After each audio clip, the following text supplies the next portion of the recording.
Close to 300 businessmen and government officials from Guam and the region gathered today to address the amount of workers that will be needed for Guam's buildup. The buildup will provide opportunities for both Guam and all the islands in this region. Chairperson of Market Research and Development, Jay Merrill, is the conference organizer.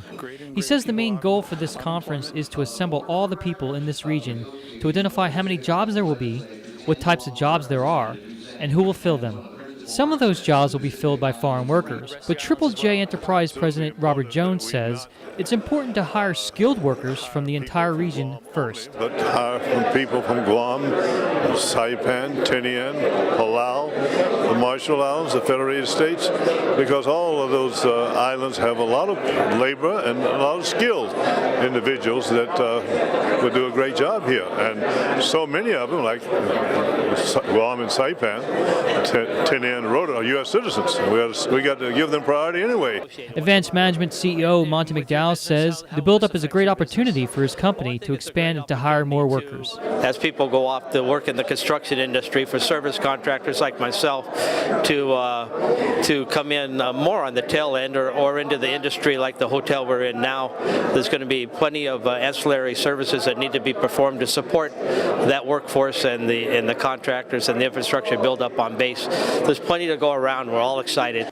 Merrill says they are trying to concentrate on the workforce from this region and to entice workers who may have left island for the mainland to come back to Guam to fill those vacant jobs. He believes the unemployment rate will decrease and salaries will increase. And as those wages increase, I'm sure they're going to draw greater and greater people out of unemployment into employment. But I think it's also important to know that the problem right now is for people to get any job.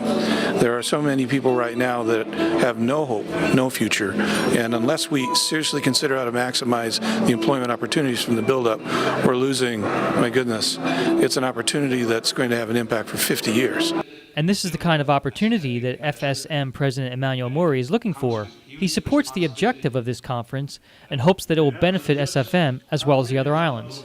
We have high unemployment, and Guam has the opportunity, offers the opportunity. So I'd like to encourage our young men and women who are unemployed but unskilled to get the necessary training, to get the skills so that they can be employable in Guam.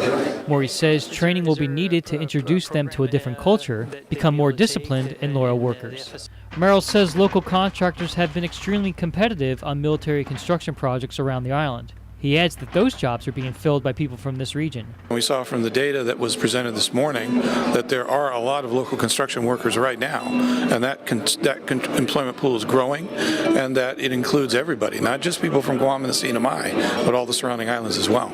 According to Merrill, there's close to $400 million set aside for construction projects planned for Micronesia over the next few years. The buildup on Guam could help them prepare for their construction projects.